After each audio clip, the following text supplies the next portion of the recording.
ওসমান তুমি দেখে যাও, লক্ষ লক্ষ জনতা, তৌহিদি জনতা তোমার জন্য পাগল। আমার বলার মতো কোনো অবস্থা নেই। আপনারা জানেন যে শরীফ ওসমান হাদির একটি বাচ্চা মাত্র 8 মাস বয়স।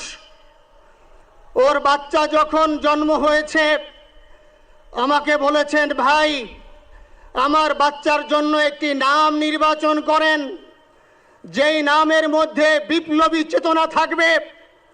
আমার সন্তানের জন্য একটি নাম নির্বাচন করেন, যেই নামটা সাহসিকতার পরিচয় বহন করবে। আমি অনেক যাচাই বাছাই করে ওর সন্তানের নাম দিয়েছিলাম ফিরিনাস, বিপ্লবী এবং সাহসী।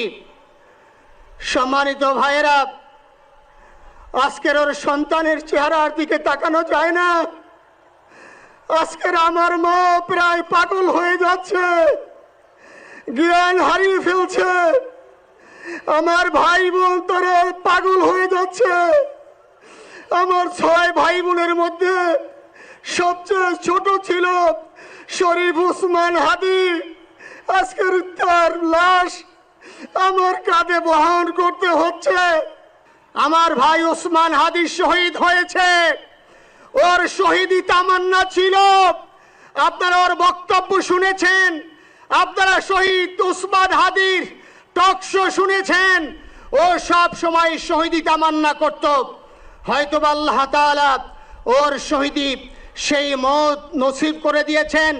কিন্তু আপনাদের কাছে আমি এই ঋণ কোনদিন আমি ছাড়ব না। আমার ভাই শরীফ ওসমান হাদির বিচার যেন প্রকাশ্যে এই বাংলার জমিনে আমরা দেখতে পারি।